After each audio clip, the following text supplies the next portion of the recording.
Hello students, how are you all? I hope all of you are fine. So students, today in this lecture, we are going to discuss NCERT problems of chapter 3. We begin with the first problem. The first problem says that what is the basic theme of organization of element in the periodic table? तो periodic table के अंदर basic theme क्या है, किस वजह से elements को जो है वो यहाँ पर अरेंज किया गया है। तो हमने पीरियोडिक टेबल की अरेंजमेंट किस लिए की? सो एज टू सिंप्लीफाई या systematize the study of elements and their properties, to systematize the study of elements and make easy to study the properties of elements.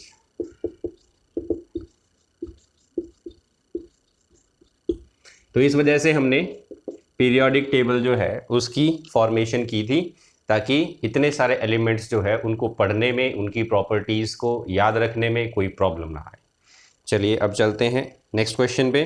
Which important property did Mendeleev used to classify the elements in his periodic table and did he stick to that? तो Mendeleev ने अपनी periodic table जो बनाई थी उसमें किस property का use किया था?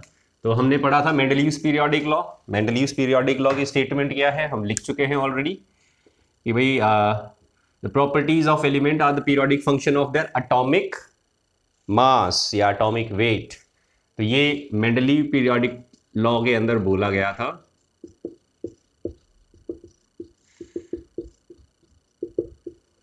तो आप मेंडलीव पीरियोडिक लॉ लिखेंगे क्वेश्चन नंबर 2 में, this was the basis of classification of element. अब सेकंड पार्ट में क्या पूछा है कि क्या ये स्ट्रिक्टली अपने इस लॉ को फॉलो कर रहे थे? तो बच्चों हमने देखा था मेंडलीव की पीरियोडिक टेबल के अंदर कुछ लिमिटेशंस पाई गई थी, जैसे कि टेलूरियम जो है और आयोडीन जो है, इन दो एलिमेंट्स के अगर एटॉमिक मास को देखा जाए तो टेलूरियम का एटॉमिक मास ज़्यादा होता है, आयोडीन का कम होता है, फिर भी टेलूरियम को पहले रखा हुआ है। तो होना तो ये चाहिए था टेलूरियम बाद में आता, आयोडीन पहले आता, लेकिन हो रहा था उल्टा। तो इन्होंने स्ट्रिक्टली अपने उस लॉ को फॉलो नहीं किया था जब एलिमेंट्स को अरेंज किया गया था तब। तो ये आ जाएगा इस क्वेश्चन नंबर 2 का आंसर कि he did not stick to this law strictly. चलिए अब चलते हैं क्वेश्चन नंबर 3 पे। What is the basic difference in the approach between Mendeleev's periodic law and modern periodic law? तो Mendeleev periodic law में क्या बोला गया था? Properties of elements are periodic function of their atomic mass, ये बोला गया Mendeleev periodic law में। और modern periodic law में क्या बोला गया? That properties of element are periodic function of their atomic number। बच्चों ये स्टेटमेंट दोनों की दोनों याद रख लेना, क्योंकि एक शॉर्ट आंसर टाइप क्वेश्चन जो है वो पूछा जा सकता है आपसे इससे रिलेटेड। मेंडलीव्स पीरियोडिक लॉ क्या होता है या मॉडर्न पीरियोडिक लॉ क्या होता है। चलिए अब चलते हैं क्वेश्चन नंबर 4 पे। On the basis of quantum numbers justify that the sixth period have 32 element. Quantum number के बेसिस पे ये जस्टिफाई करो कि सिक्स्थ पीरियड जो है उसमें 32 एलिमेंट्स प्रेजेंट होते हैं। तो देखो क्वेश्चन नंबर 4, क्वांटम नंबर क्या कहता है? सिक्स्थ पीरियड का मतलब हो गया n की वैल्यू 6। ठीक है, n की वैल्यू अगर 6 है तो इसके अंदर सबशेल कितने होंगे? तो सबशेल कौन बताता है? l बताता है। n क्या बताता है? n बताता है प्रिंसिपल शेल। तो सिक्स्थ प्रिंसिपल शेल में कितने सबशेल होंगे? तो देखो यहां पर L की वैल्यू क्या होती है? 0 से लेके n-1 तक, 0 1 2 3 4 5 ये वैल्यूज हो जाएंगी। अब इनको हम असाइन करते हैं symbol S P D F G और H। तो इतने सबशेल पॉसिबल हैं, लेकिन आपने इलेक्ट्रॉनिक कन्फिग्रेशन जब लिखा होगा तो आपने देखा होगा कि अभी तक हमारे पास जो एलिमेंट्स नोन हैं उनमें F सबशेल तक ही इलेक्ट्रॉन्स भरे गए हैं। इन दो सबशेल के अंदर अभी इलेक्ट्रॉन्स नहीं भरे गए, क्योंकि हमें ऐसे एलिमेंट्स का पता नहीं है। अभी ऐसे एलिमेंट्स डिस्कवर्ड नहीं हुए हैं जिनके इलेक्ट्रॉन्स G और H में भरे जाएं। तो ऐसे एलिमेंट्स नॉट डिस्कवर्ड जिनके अंदर G और H सबशेल प्रेजेंट हो, तो हम प्रेजेंट की बात कर रहे हैं कि हमारी पीरियोडिक टेबल में 6th पीरियड जो है उसमें 32 एलिमेंट्स हैं, जस्टिफाई करना है हमें, तो हम खाली इन सब शेल को देखेंगे। ये एलिमेंट्स जो है वो हमें नोन है अभी presently, these elements are known. तो अगर ये ऑर्बिटल, ये सबशेल हमें नोन है, तो अब इन सबशेल के अंदर ऑर्बिटल कितने होंगे? तो देखो जब एल की वैल्यू 0 होती है, मैंने टेबल बनवाई थी आपको, एल की वैल्यू 0 होती है तो एम की वैल्यू क्या आती है? 0, मतलब एक ऑर्बिटल। और एक ऑर्बिटल में कितने इलेक्ट्रॉन्स भरे जाते हैं? Maximum 2 electrons. तो एक ऑर्बिटल आएगा, एक ऑर्बिटल में मैक्सिमम 2 इलेक्ट्रॉन, मतलब 2 एलिमेंट। ठीक है, तो 2 एलिमेंट्स तो आ गए यहां एस सब शेल में जब इलेक्ट्रॉन भरे जाएंगे। जब एल की वैल्यू 1 होती है तो एम की वैल्यू क्या आ जाती है? -1, 0, +1, मतलब 3 ऑर्बिटल्स। 3 ऑर्बिटल्स होते हैं तो कितने इलेक्ट्रॉन्स भरे जाते हैं? 6। तो इसका मतलब हो गया 6 एलिमेंट यहां पर आ जाएंगे। एल की वैल्यू जब 2 रहेगी तो एम की क्या क्या वैल्यूज आएंगी? -2, -1, 0, +1 और +2। कितनी वैल्यूज आ गई? 5। तो डी सब शेल के अंदर 5 ऑर्बिटल्स बनेंगे और 5 ऑर्बिटल्स में कितने इलेक्ट्रॉन भर सकते हो? 10 इलेक्ट्रॉन्स, मतलब 10 एलिमेंट यहां पर आ जाएंगे। एल की वैल्यू 3 होती है तो एम की क्या क्या वैल्यूज आती? -3, -2, -1, 0, +1, +2 एंड +3। ठीक है, तो कितने ऑर्बिटल हो गए यहां पर? ये हो गए हमारे पास 7 ऑर्बिटल। 7 ऑर्बिटल में कितने इलेक्ट्रॉन्स आएंगे? तो 7 ऑर्बिटल में मैक्सिमम आ सकते हैं 14 इलेक्ट्रॉन। तो 14 एलिमेंट जो है वो यहां से आ जाएंगे। इन सभी को ऐड कर लो, टोटल कितना हो गया? 8, 18, 18 + 14, 32। तो 32 एलिमेंट्स आप फिल कर सकते हो मैक्सिमम 6th पीरियड के अंदर। तो इस तरीके से हम जस्टिफाई कर सकते हैं that 6th period is having 32 element. चलिए अब चलते हैं नेक्स्ट क्वेश्चन पे। In terms of period and group where would you locate the element with z = 114? 114 atomic number है किसी एलिमेंट का। एलिमेंट का नाम हमें नहीं दे रखा है, ठीक है। हमें यह बताना है कि इस एलिमेंट को पीरियोडिक टेबल के अंदर कहां पर रखा जाएगा। तो हमें पीरियड और ग्रुप बताना है। क्वेश्चन नंबर 5, तो atomic number that is z से डिनोट करते हैं, इट इज 114। हमें पीरियड बताना है और ग्रुप बताना है। कैसे बताएंगे? देखो पहले इसका कॉन्फ़िगरेशन लिखो, इलेक्ट्रॉनिक कॉन्फ़िगरेशन। तो देखो बच्चों, इसके नियरेस्ट नोबल गैस जो होती है रेडॉन Rn, जिसका एटॉमिक नंबर कितना होता है? 86। ठीक है, नोबल गैसेस के एटॉमिक नंबर जो है वो याद रख लिया करो, कॉन्फ़िगरेशन लिखने में आसानी होगी। तो 86 तो ये हो गया। अब इससे आगे चलते हैं, 7s2, 88 हो गए। इसके बाद में क्या आएगा? 5f14। इसके बाद में क्या आएगा? 6d10। इसके बाद में क्या आएगा? 7p2। तो देखो 86 + 2 + 14 + 10 + 2 कितने हो गए? 88। 88 + 14 कितना हो जाता है? 102, 112, 114। तो ये हो गया कॉन्फ़िगरेशन। अब इस कॉन्फ़िगरेशन में देखो आखिरी इलेक्ट्रॉन कहाँ फिल किया है हमने? 7p2 के अंदर p सबशेल में इलेक्ट्रॉन फिल किया गया है। हाईएस्ट वैल्यू देखो n की क्या आ रही है? n की हाईएस्ट वैल्यू पूरे कॉन्फ़िगरेशन में क्या आई है? 7। तो पीरियड क्या हो जाएगा? पीरियड हो जाएगा 7th पीरियड। पीरियड कैसे निकालते हैं? हाईएस्ट वैल्यू ऑफ n को देखकर निकालते हैं ना। तो पीरियड जो है वो इसमें हाईएस्ट वैल्यू n की क्या आ रही है? 7 आ रही है, तो 7th पीरियड का एलिमेंट हो गया ये। चलो अब ग्रुप निकालते हैं। ग्रुप कैसे निकालते हैं? आखिरी इलेक्ट्रॉन किस सबशेल में गया? p सबशेल में। p सबशेल में जब भी कोई इलेक्ट्रॉन फिल करते हैं तो क्या करना पड़ता है ग्रुप नंबर निकालने के लिए? इसके अंदर हमें 12 ऐड करना होगा। क्या आ जाएगा? 14। तो ये 14th ग्रुप का मतलब कार्बन फैमिली का मेंबर है। कार्बन फैमिली जो होती है, कार्बन वाला जो ग्रुप होता है उसमें लाई करेगा ये एलिमेंट। तो इस तरीके से हमने इस एलिमेंट को लोकेट कर लिया पीरियोडिक टेबल में। चलिए अब चलते हैं नेक्स्ट क्वेश्चन पे। Right the atomic number of element in the 3rd period and 17th group of the periodic table. तो देखो 3rd पीरियड, n की वैल्यू जो है वो n की वैल्यू 3 इनडायरेक्टली बता रहा है हमें। और 17th ग्रुप, 17th ग्रुप बोले तो हेलोजन फैमिली। हेलोजन फैमिली में आउटर मोस्ट कॉन्फ़िगरेशन क्या रहता है? p5। तो अब ये देखो आउटर मोस्ट इलेक्ट्रॉन 3p5 किस में भरा जाता है? ठीक है, तो ये एलिमेंट किस में भरा जाएगा? क्लोरीन में। तो हमने आइडेंटिफाई कर लिया दिस एलिमेंट इज क्लोरीन। इससे पहले का कन्फिग्रेशन लिख सकते हो 1s2 2s2 2p6 3s2 3p5। तो एटॉमिक नंबर कितना आ गया 17। तो ये हो गया हमारा एलिमेंट क्लोरीन। चलिए next question, which element do you think would have been named bye,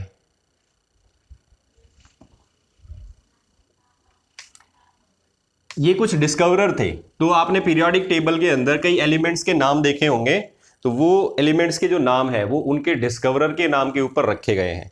अब क्वेश्चन ये पूछता है कि किस एलिमेंट का नाम इनके नाम पे पड़ा हुआ है। तो दो नाम दे रखे हैं यहां पर। पहला दे रखा है Lawrence Berkeley laboratory, Lawrence Berkeley laboratory. तो इस लेबोरेटरी में जो एलिमेंट डिस्कवर हुआ था लॉरेंशियम, LAWRENCIUM, तो ये हो गया एलिमेंट लॉरेंशियम। चलिए अब next, seaborgium, seaborg group, SEABORGS, seaborgs group. Seaborg group जो है इसने कौन सा एलिमेंट डिस्कवर किया, तो एक एलिमेंट मिलेगा आपको सीबोर्गियम। तो ये दो एलिमेंट हैं जो इनके नाम पे रखे हुए हैं। अब आ जाते हैं नेक्स्ट क्वेश्चन पे, why do elements in the same group have same physical and chemical properties. Same group के जो एलिमेंट्स होते हैं उनकी फिजिकल प्रॉपर्टी और केमिकल प्रॉपर्टीज जो है वो सेम होती हैं। तो इसके पीछे क्या कारण आएगा,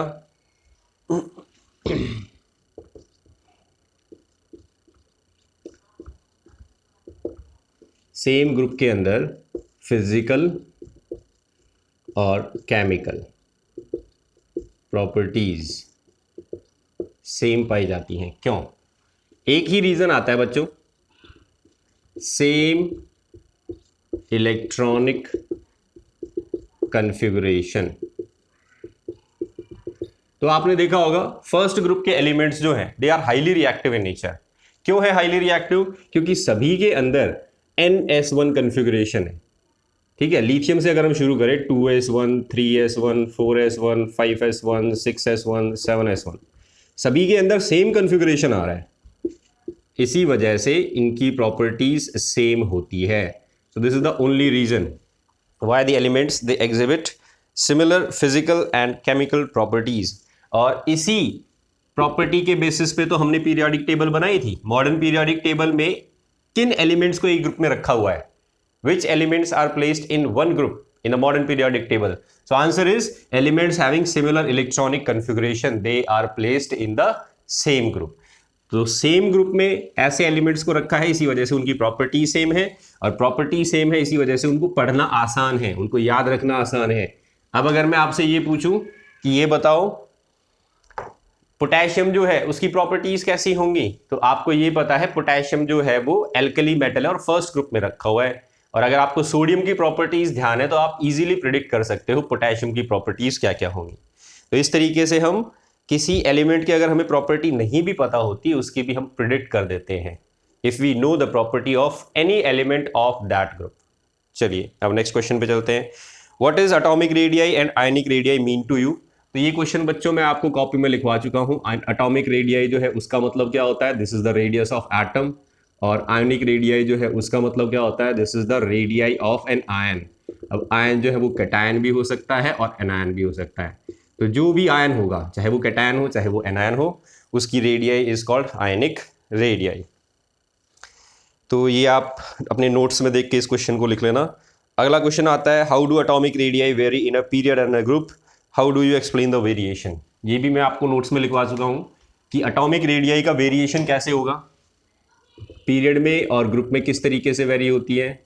तो एटॉमिक रेडियाई का वेरिएशन अगर हम ग्रुप में देखें, ग्रुप का मतलब हो गया टॉप टू बॉटम, तो टॉप टू बॉटम इंक्रीजेस। ठीक है, और अगर हम पीरियड के अंदर देखें एटॉमिक रेडियाई का वेरिएशन तो इट डिक्रीजेस। क्यों ऐसा होता है ये हम ऑलरेडी नोट्स में लिख चुके हैं। चलो अब चलते हैं नेक्स्ट क्वेश्चन पे। क्वेश्चन आता है, what do you understand by isoelectronic species and name the species that will be isoelectronic which each of the following atom और आयंस। तो हमें क्वेश्चन दिया गया आइसो इलेक्ट्रॉनिक स्पीशीज से। Isoelectronic species क्या होती हैं? These are the ions which have same number of electrons in their shell. तो वो आयंस जिसमें सेम नंबर ऑफ इलेक्ट्रॉन्स होते हैं, they are called isoelectronic species. सबसे पहला आयन दिया F नेगेटिव।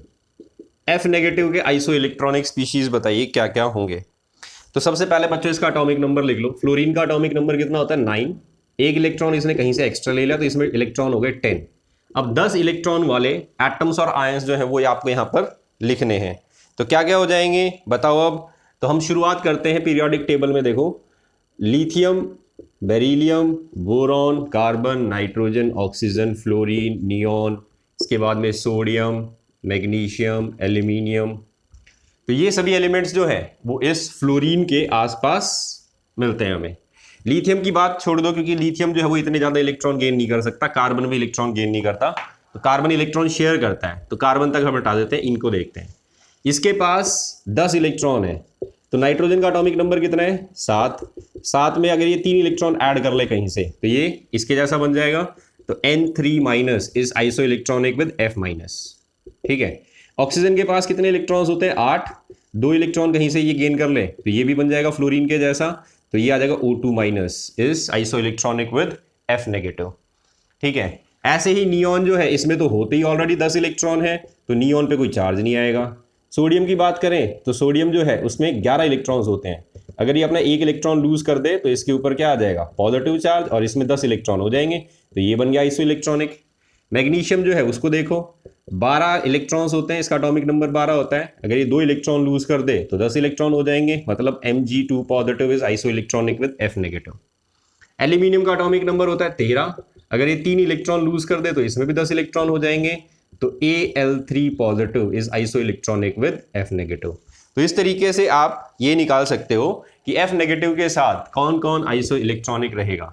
तो ये सभी N3-, O2-, F-, neon, sodium, magnesium 2 positive, Al3+, they are isoelectronic with F-।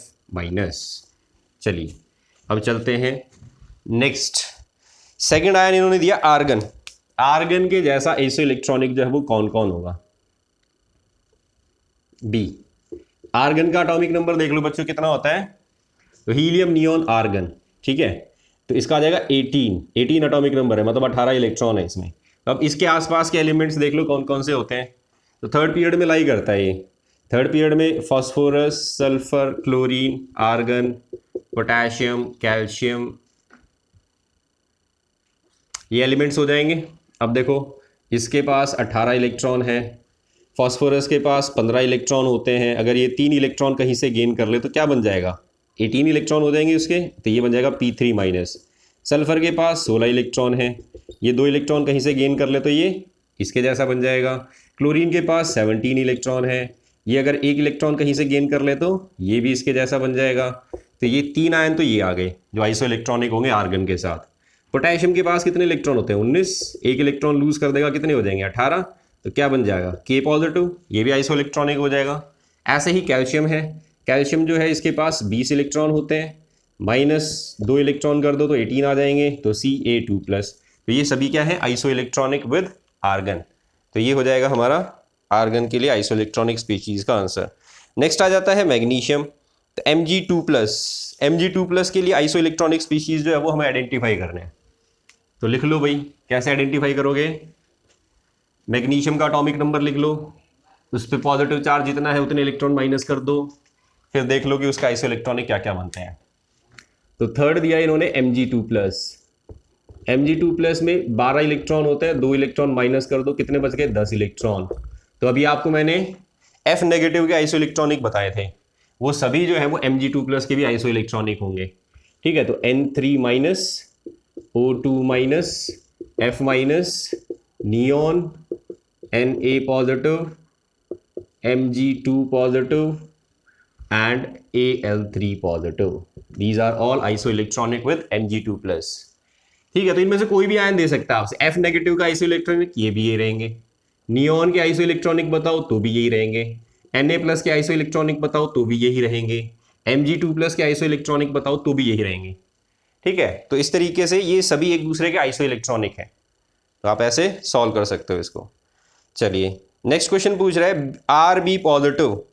Are B positive के बताओ आइसो इलेक्ट्रॉनिक स्पीशीज क्या क्या होंगे। रुबीडियम कौन सी फैमिली का एलिमेंट है?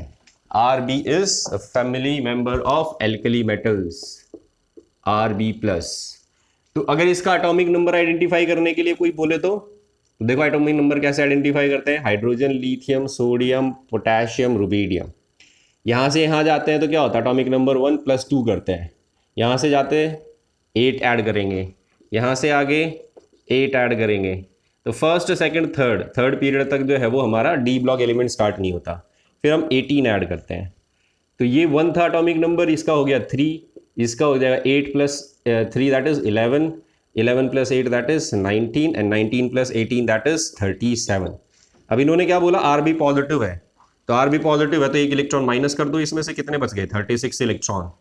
36 इलेक्ट्रॉन किस में होते हैं, तो neon, helium, neon, argon, krypton. तो देखो हीलियम का एटॉमिक नंबर 2, इसका 10, इसका 18 एंड इसका 36।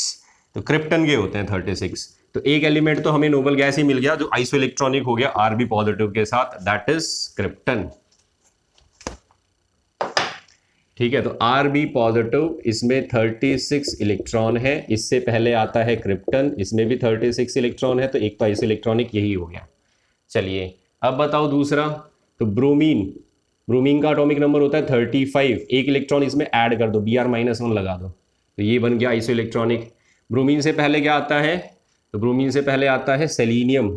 सेलीनियम के पास 34 इलेक्ट्रॉन होते हैं, इसमें 2 इलेक्ट्रॉन ऐड कर दो, इसके भी 36 हो जाएंगे। तो ये हो जाएगा isoelectronic with R B positive. Next आता है नाइट्रोजन फैमिली का मेंबर रहेगा आर्सेनिक। आर्सेनिक के अंदर 3 इलेक्ट्रॉन्स ऐड कर दो, 33 इलेक्ट्रॉन्स होते हैं, तो ये भी हो जाएगा आइसो इलेक्ट्रॉनिक। चलो रुबीडियम से बाद में कौन सा आएगा, तो रुबीडियम के बाद में आता है SR, स्ट्रॉन्शियम। स्ट्रॉन्शियम का एटॉमिक नंबर, इसका एटॉमिक नंबर होता है 38, इसमें से 2 इलेक्ट्रॉन माइनस कर दो, तो ये हो जाएगा 2 पॉजिटिव। तो ये सभी एलिमेंट्स जो है वो आइसो इलेक्ट्रॉनिक हो जाते हैं विद आर बी पॉजिटिव। तो ये हो गया हमारा 4th पार्ट। तो ये हो गया क्वेश्चन कंप्लीट। अब चलते हैं नेक्स्ट क्वेश्चन पे। Consider the following species. तो यहाँ पर हमें कुछ केमिकल स्पीशीज दे रखी हैं, हमें ये बताना है कि इनमें कॉमन क्या चीज़ है, what is common in them, and arrange them in the increasing order of their ionic radii. तो दिस इज क्वेश्चन नंबर 12। क्या क्या स्पीशीज दे रखी हैं, N3-, O2-, F-, neon, neon नहीं दे रखा, सोडियम दे रखा, मैग्नीशियम और aluminium. Na positive, Mg positive and Al3 positive, ये दे रखे हैं। अब पहला क्वेश्चन पूछ रहा है इनमें कॉमन क्या चीज़ है, what is common in them. तो क्या आएगा बच्चों, अभी बताया था, एटॉमिक नंबर 7 + 3 10 इलेक्ट्रॉन इसमें, एटॉमिक नंबर 8 + 2 10 इलेक्ट्रॉन इसमें है, इसमें भी 10 इलेक्ट्रॉन, इसमें भी 10 इलेक्ट्रॉन, इन सभी में 10 इलेक्ट्रॉन है। तो ये क्या हो गए, they are all isoelectronic species. तो they are isoelectronic species. चलिए अब आता है सेकंड पार्ट इस क्वेश्चन का। सेकंड पार्ट में पूछ रहा है arrange them in the increasing order of their ionic radii. Ionic radii का इंक्रीजिंग ऑर्डर जो है वो बताओ। तो देखो बच्चों, आपको जब आयनिक रेडियाई का कंसेप्ट समझाया था तब मैंने एक बात बताई थी कि आइसो इलेक्ट्रॉनिक स्पीशीज जो होती हैं, आइसो इलेक्ट्रॉनिक स्पीशीज, जितना ज़्यादा नेगेटिव चार्ज बढ़ेगा, negative charge increase, ionic radii increase, positive charge increase, ionic radii decrease. तो नेगेटिव चार्ज बढ़ता है तो आयनिक रेडियाई बड़ी हो जाती है, और पॉजिटिव चार्ज अगर बढ़ता है तो आयनिक रेडियाई कम हो जाती है। क्यों, क्योंकि इफेक्टिव न्यूक्लियर चार्ज बढ़ जाएगा। यहाँ पर प्रोटॉन्स तो उतने ही है। अगर मैं Al3 पॉजिटिव की बात करूं तो इसमें 13 प्रोटॉन है न्यूक्लियस में, क्योंकि प्रोटॉन को तो हम निकाल ही नहीं सकते, लेकिन बाहर इलेक्ट्रॉन कितने बच गए, 10 इलेक्ट्रॉन है बाहर। तो जब प्रोटॉन्स ज़्यादा हैं, इलेक्ट्रॉन्स कम है, तो तुम्हारा Z इफेक्टिव क्या आएगा, ऑब्वियस सी बात है ये ज़्यादा आएगा। Z इफेक्टिव ज़्यादा आएगा तो क्या हो जाएगी, साइज छोटी हो जाएगी, क्योंकि इनवर्स रिलेशन होता है। तो जितना ज़्यादा पॉजिटिव चार्ज बढ़ाओगे उतना Z इफेक्टिव बढ़ेगा। दूसरी तरफ अगर इसकी बात करें तो इसमें क्या है, 7 प्रोटॉन्स हैं न्यूक्लियस के अंदर, और इलेक्ट्रॉन्स कितने हो गए, बाहर देखो 10 इलेक्ट्रॉन्स हो गए। तो प्रोटॉन्स कम पड़ गए, इलेक्ट्रॉन्स ज़्यादा हो गए। ठीक है, इलेक्ट्रॉन्स अगर बढ़ते हैं तो सिग्मा की वैल्यू बढ़ जाती है, और सिग्मा बढ़ता है तो जेड इफेक्टिव कम हो जाता है। जेड इफेक्टिव कम हो जाएगा तो साइज बढ़ जाएगी, क्योंकि फोर्स ऑफ अट्रैक्शन कम हो जाएगा। तो अब सिंपल सा ऑर्डर आ जाएगा, जितना ज़्यादा नेगेटिव चार्ज उतना ही साइज में बड़ा होगा आयन। तो सबसे बड़ा N3 माइनस, इससे छोटा O2 माइनस, इससे छोटा F माइनस, फिर सोडियम की बारी, फिर मैग्नीशियम की बारी, फिर एल्यूमिनियम की बारी। तो ये हो जाएगा इस क्वेश्चन का आंसर। चलिए अब आता है next question, why cations are smaller and anions are larger in radii than their parent atoms. तो कैटायन साइज में छोटा होता है पेरेंट एटम से, एनायन साइज में बड़ा होता है। क्यों? तो अभी मैंने आपको ये बात समझाई, जितना पॉजिटिव चार्ज बढ़ता है उतने इलेक्ट्रॉन्स कम हो जाते हैं, प्रोटॉन्स ज़्यादा हो जाते हैं, तो जेड इफेक्टिव की वैल्यू बढ़ जाती है। और जितना ज़्यादा नेगेटिव चार्ज बढ़ाओगे, मतलब एक्स्ट्रा इलेक्ट्रॉन ऐड करोगे, तो सिग्मा बढ़ जाएगा, सिग्मा बढ़ेगा तो जेड इफेक्टिव कम हो जाएगा, और जेड इफेक्टिव कम होगा तो साइज जो है वो बढ़ जाएगी। तो ये क्वेश्चन भी हम ऑलरेडी कर चुके हैं, आपको कॉपी में भी लिखवा चुका हूं मैं, ये नोट्स बनवाए थे तब, तो इसको वहां से रेफर कर लेना। चलिए अब आते हैं नेक्स्ट क्वेश्चन, क्वेश्चन नंबर 14 पे। What is the significance of term isolated gaseous atom and ground state in the definition of ionization enthalpy and electron gain enthalpy. तो बच्चों, आइसोलेटेड गैसियस एटम का मतलब क्या होता है, जब एक सिंगल एटम को आइसोलेट किया गया हो। When a single atom is isolated then it is called isolated gaseous atom. और सिंगल एटम आइसोलेट किस स्टेट में होता है? तो हमने पढ़ा था कि गैसियस स्टेट जो होती है वहां पर पार्टिकल्स के बीच में कोई इंटरेक्शन नहीं होता, दे गेट इजीली सेपरेटेड, तो इस वजह से गैसियस स्टेट में लेना पड़ा।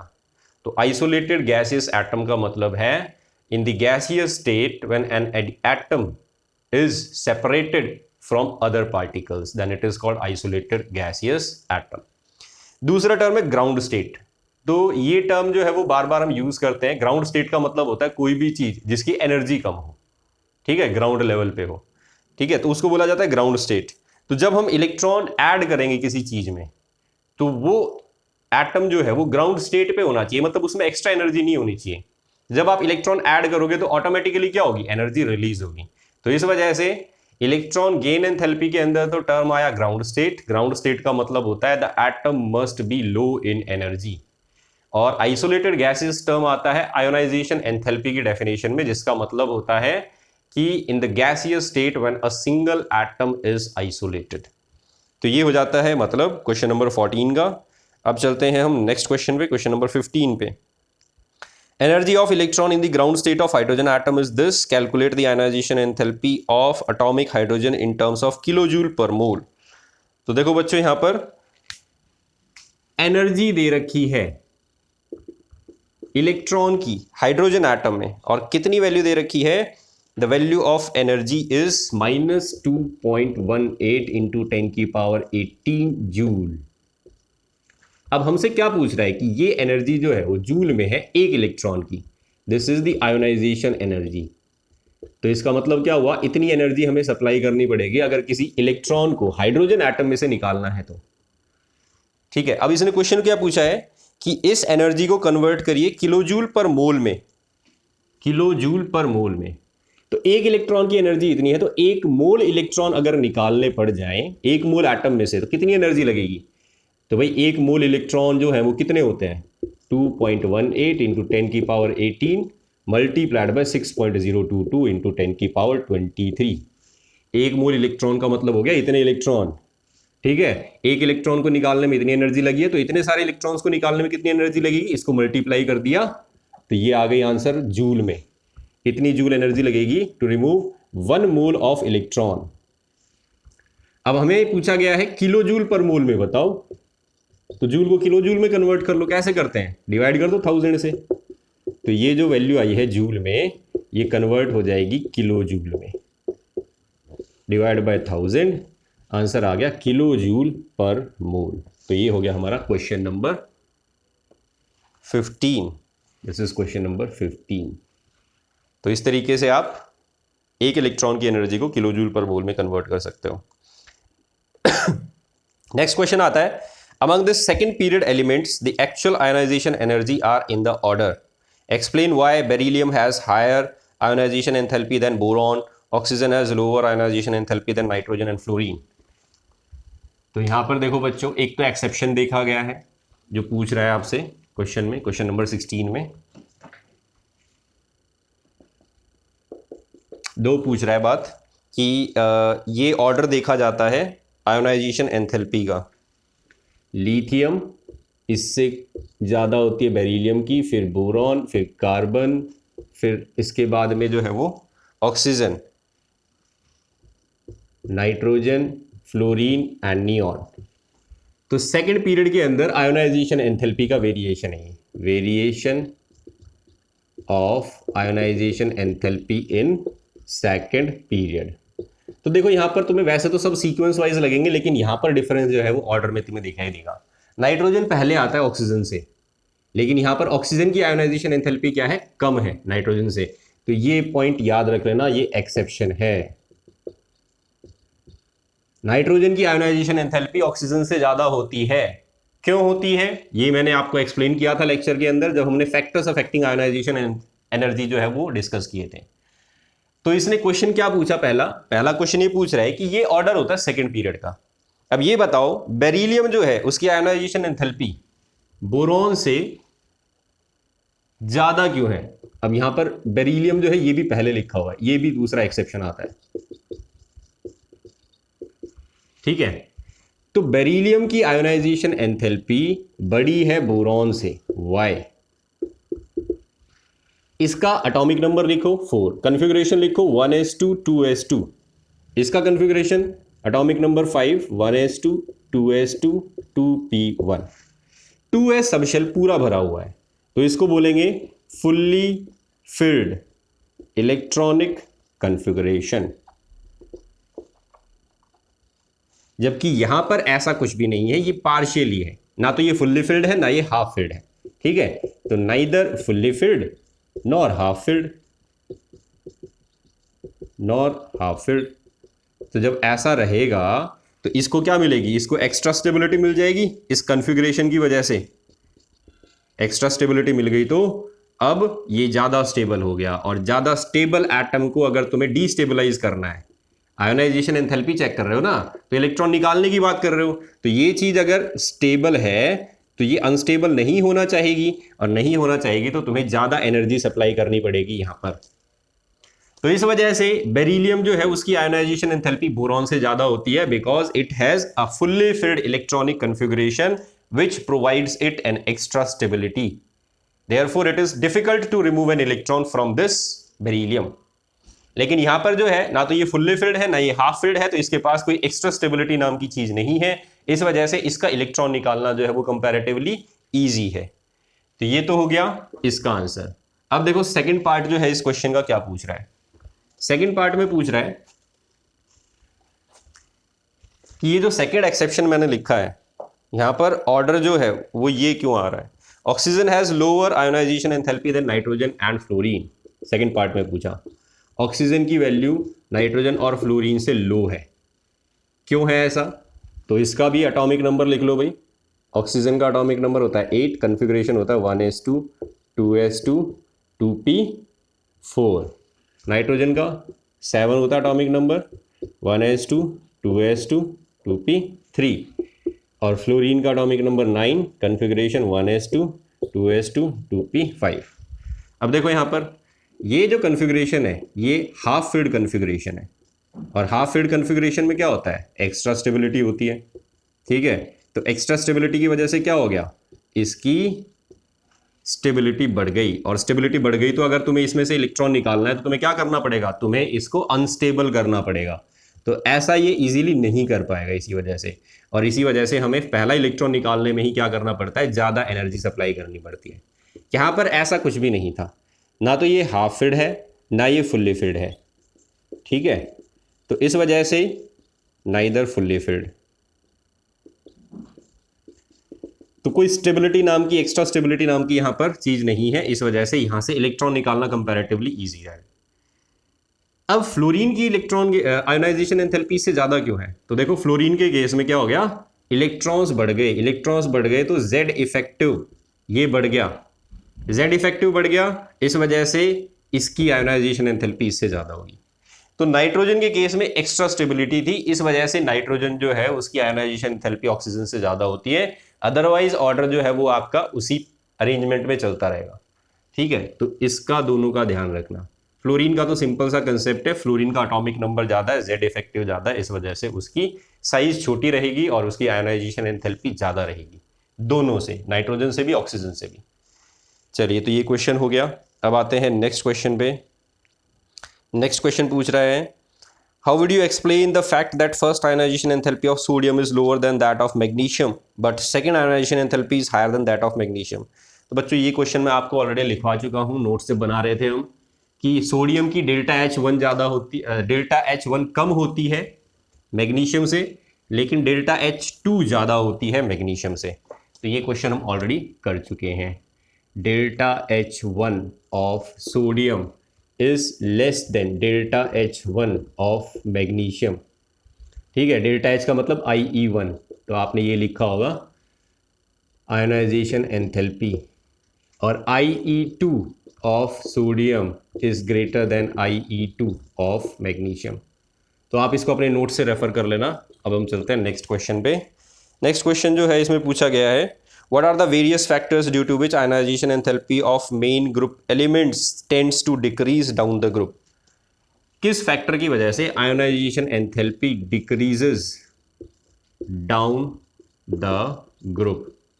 तो आपको मैंने फैक्टर्स अफेक्टिंग आयोनाइजेशन एंथैल्पी जो है वो लिखवाए थे, वही लिखने हैं यहाँ पर, और ये एक्सप्लेन करना है कि ग्रुप में क्यों वैल्यू जो है वो डिक्रीज हो जाती है। तो एटॉमिक साइज जो है, एक तो ये इंक्रीज हो जाती है, जेड इफेक्टिव जो है ये डिक्रीज हो जाता है। तो ये दोनों फैक्टर्स जो हैं इसकी वजह से ionisation enthalpy decreases down the group. ये हमने लिखे थे अपने नोट्स में, तो आप इसको भी वहीं से रेफर कर लेना, factors affecting ionisation enthalpy in the group. चलिए, अब चलते हैं नेक्स्ट क्वेश्चन पे। First ionisation enthalpy values of group 13 are, how will you explain this deviation from general trend. तो ग्रुप नंबर 13 की फर्स्ट आयोनाइजेशन एंथैल्पी जो है वो हमें दे रखी है, और हमसे पूछ रहा है कि भाई ये वेरिएशन जो है वो किस तरीके से आप एक्सप्लेन करेंगे।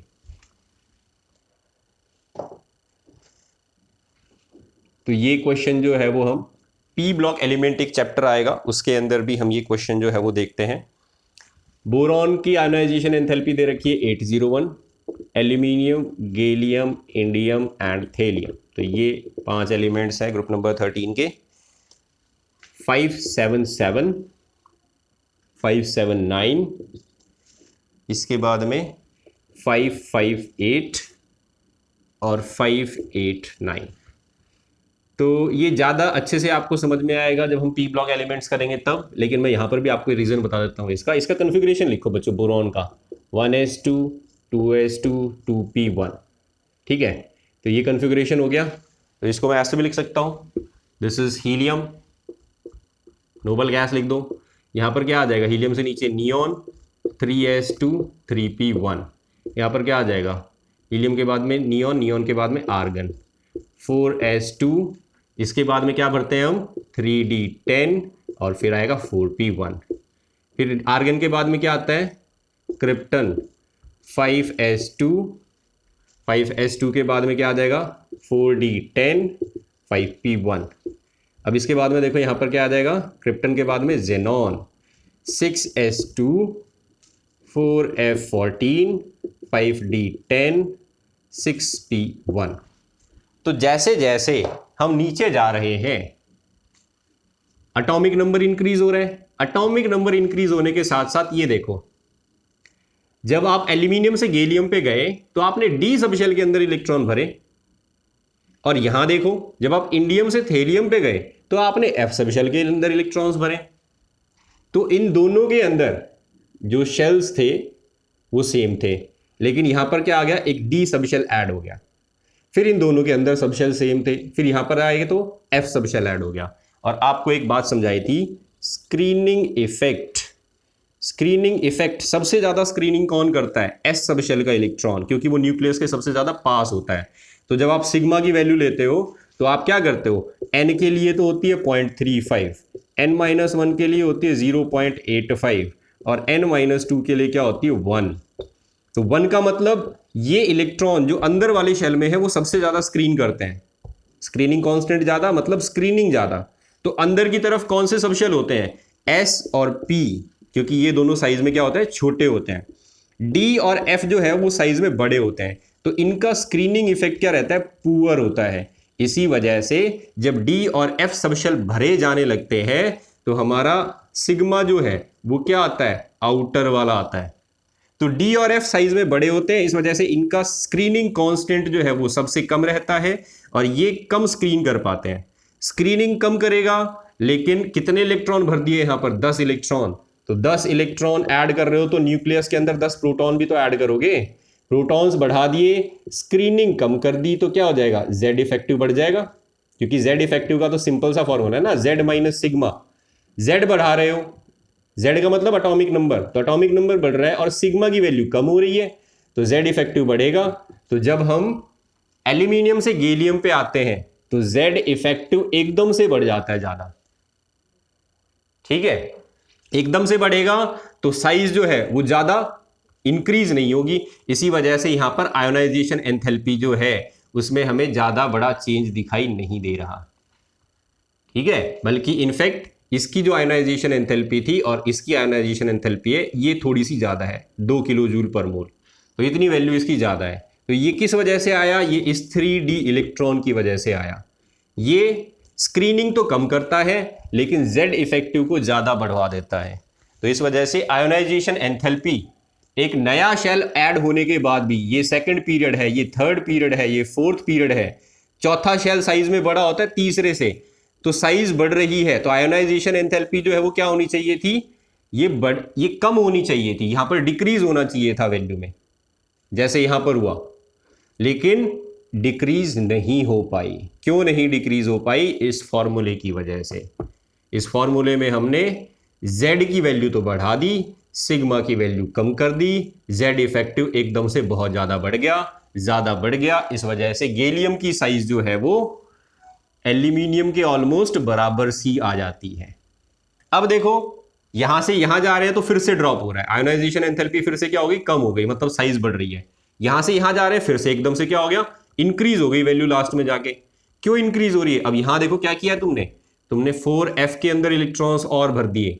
तो पहले तो डी में ही भर रहे थे, अब f में भी भर दिए। f जो होता है उसका क्या होता है? सबसे पुअर स्क्रीनिंग, क्योंकि ये साइज में सबसे बड़ा होता है। तो सबसे पुअर स्क्रीनिंग होगी तो यहां पर क्या हो जाएगा? फिर से यही फॉर्मूला लगेगा, z effective is equal to z minus sigma. अब z जो है उसमें तुमने क्या कर दिए? 14 प्रोटॉन और ऐड कर दिए। 14 इलेक्ट्रॉन भरोगे तो 14 प्रोटॉन भी तो जाएंगे न्यूक्लियस में। ये 14 प्रोटॉन क्या करेंगे? z की वैल्यू को बढ़ा देंगे। z की वैल्यू बढ़ गई और सिग्मा जो है वो क्या है? कम है, तो z इफेक्टिव क्या हो जाएगा? फिर से इंक्रीज। तो एकदम से यहां पर z इफेक्टिव में फिर से मेजर चेंज आ जाता है। तो इस वजह से यहां पर आयोनाइजेशन एंथैल्पी जो है वो क्या हो जाती है? फिर से इंक्रीज हो जाती है। तो ये रीजन था इसका कि ये वेरिएशन क्यों देखने को मिला इस 13th ग्रुप के अंदर। तो it is due to the electronic configuration and screening effect. तो स्क्रीनिंग इफेक्ट जो है उसको याद रखना बच्चों, S और P के इलेक्ट्रॉन्स ज्यादा स्क्रीन करते हैं, बाहर वाले इलेक्ट्रॉन को ज्यादा बैरियर क्रिएट करते हैं, अंदर वाले इलेक्ट्रॉन्स को ज्यादा स्क्रीन नहीं करते। ठीक है, अब आते हैं नेक्स्ट क्वेश्चन पे। Which of the following pair of element it would have a more negative electron gain enthalpy? तो ये हम लिख चुके हैं बच्चों, ऑक्सीजन और फ्लोरीन, इन दोनों में से ज्यादा रिक्वायरमेंट किसको है इलेक्ट्रॉन की? तो देखो ऑक्सीजन का एटॉमिक नंबर 8 है, इसको 2 इलेक्ट्रॉन्स चाहिए तब जाके ये नोबल गैस के जैसा होगा, लेकिन फ्लोरीन को सिर्फ 1 इलेक्ट्रॉन चाहिए तब जाके ये नोबल गैस के जैसा हो जाएगा। तो सबसे ज्यादा कौन खुश होगा इलेक्ट्रॉन मिलने पर? फ्लोरीन। तो फ्लोरीन की डेल्टा HEG जो है वो ग्रेटर रहेगी डेल्टा HEG ऑफ ऑक्सीजन से। ठीक है, तो 1 इलेक्ट्रॉन ऐड करेंगे हम, तो 1 इलेक्ट्रॉन ऐड करेंगे तो फ्लोरीन ज़्यादा स्टेबल हो जाएगा, इस वजह से उसकी इलेक्ट्रॉन गेन एंथैल्पी ज़्यादा होगी। तो यहाँ पर वैल्यू भी लिख देता हूँ, -328 किलो जूल पर मोल, ये तो फ्लोरीन की है, और इसकी होती है -141 किलो जूल पर मोल। तो ये वैल्यू है, तो देख सकते हो ये ज़्यादा एनर्जी रिलीज कर रहा है। चलो अब आता है नेक्स्ट, फ्लोरीन और क्लोरीन। तो ये आपको एक्सेप्शन बताया था, फ्लोरीन और क्लोरीन में से डेल्टा HEG किसकी ज़्यादा होती है? तो साइज में फ्लोरीन छोटा था, क्लोरीन साइज में जो है वो बड़ा था।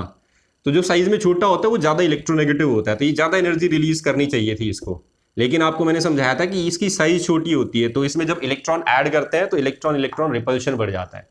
इसकी वजह से delta H of Cl is greater than delta H Eg of fluorine. Reason मैं आपको इस चीज़ का लिखवा चुका हूं, एक्सेप्शन होता है ये। हम जब इलेक्ट्रॉन गेन एंथैल्पी का वेरिएशन देखते हैं ग्रुप के अंदर, तो ग्रुप के अंदर इलेक्ट्रॉन गेन एंथैल्पी जो है वो क्या होती है, डिक्रीज होती है, लेकिन यहाँ पर हमें देखने को मिलता है कि फ्लोरीन की कम है क्लोरीन से, उल्टा है। तो इसको ध्यान रखना, ये हम लिख चुके हैं ऑलरेडी कॉपी के अंदर। चलिए अब मैं आपको पोजीशन ऑफ एलिमेंट जो है उसका एक क्वेश्चन करवा देता हूँ यहाँ पर। बाकी क्वेश्चंस जो है वो आप खुद करने की कोशिश करना कॉपी के अंदर। तो देखो यहाँ पर क्वेश्चन दे रखा है, assign the position of element which have an outer electronic configuration. Question number 30 discuss कर रहा हूं मैं। एलिमेंट्स की पोजीशन बतानी है और कन्फिग्रेशन दे रखा है, ठीक है। This is question number 30। Assign the position. सबसे पहले कन्फिग्रेशन जो दिया गया है, दिस इज NH2NP4, NH2NP4 और यहां पर N की वैल्यू दे रखी है 3। तो बताओ इसका पीरियड क्या होगा और ग्रुप क्या होगा। तो N की वैल्यू 3 पुट कर दो, 3S2 3P4। तो N की हाईएस्ट वैल्यू क्या आ गई 3, तो पीरियड क्या हो जाएगा, पीरियड इज 3rd। अब ग्रुप कैसे निकालते हैं, तो देखो कौन सा एलिमेंट है, P4 में जा रहा है लास्ट इलेक्ट्रॉन, P के अंदर गया तो क्या करना पड़ेगा, 12 ऐड करना पड़ेगा, तो 16th ग्रुप। तो ये आ गई पोजीशन, 3rd पीरियड और 16th ग्रुप। तो कौन सा एलिमेंट है बता सकते हो, तो this is sulphur. 16th group में सल्फर होता है। चलो अब चलते हैं नेक्स्ट एलिमेंट दिया इन्होंने N-1D2 NS2, second element N-1D2 NS2 और N की वैल्यू दे रखी है 4। तो पुट करो यहां पर 3D2 4S2, ठीक है। सबसे बाहर वाला इलेक्ट्रॉन किस में जा रहा है, आउटर मोस्ट इलेक्ट्रॉन जो है वो डी में भरा गया है, सबसे लास्ट इलेक्ट्रॉन डी में भरा गया है, क्योंकि एस तो पूरा भर दिया लेकिन डी अभी क्या है, इनकम्प्लीट है। लेकिन हाईएस्ट वैल्यू एन कितनी है 4, तो एन की हाईएस्ट वैल्यू जो है वो क्या बताती है, पीरियड। तो पीरियड क्या हो गया 4th, लेकिन ग्रुप क्या हो जाएगा, this is a D block element. आखिरी इलेक्ट्रॉन डी सब शेल में भरा जा रहा है और डी में इलेक्ट्रॉन जब भरा जाता है तो क्या करते हैं, +2 करते हैं, दैट इज 4th। तो ग्रुप नंबर आ गया 4th। चलो नेक्स्ट देखो, नेक्स्ट दिया है ये कन्फिग्रेशन एफ ब्लॉक एलिमेंट का है। ये कन्फिग्रेशन दे रखा है N-2F7 N-2F7 N-1D1 and NS2 और यहां पर N की वैल्यू दे रखी है 6। तो ये 3rd क्वेश्चन दिया गया है। तो क्या करेंगे इसमें, तो 6 - 2 that is 4F7 5D1 6S2। N की हाईएस्ट वैल्यू कितनी है 6, तो पीरियड क्या हो जाएगा, this is a 6th period element. और ग्रुप की अगर बात करें तो आखिरी इलेक्ट्रॉन कहां भरा गया है, आखिरी इलेक्ट्रॉन F सब शेल में। F सब शेल पूरा नहीं है, तो F सब शेल के इलेक्ट्रॉन्स को हम ग्रुप नंबर अलॉट नहीं करते हैं, क्योंकि पीरियोडिक टेबल में इनको यहां पर नीचे रखा हुआ है, तो इनको कोई ग्रुप नंबर जो है वो हमने असाइन नहीं कर रखे, ठीक है। तो यहां पर ये एलिमेंट जो है इसका ग्रुप नंबर नहीं रहेगा, सिर्फ हम पीरियड बता सकते हैं। तो ये हो गए हमारे क्वेश्चंस, एनसीईआरटी की प्रॉब्लम्स। बच्चों जो रह गए हैं उसको आप खुद सॉल्व करने की कोशिश करना, और अगर कोई क्वेश्चन नहीं समझ में आता है तो वो डाउट सेशन में आप पूछ सकते हैं। Thank you very much.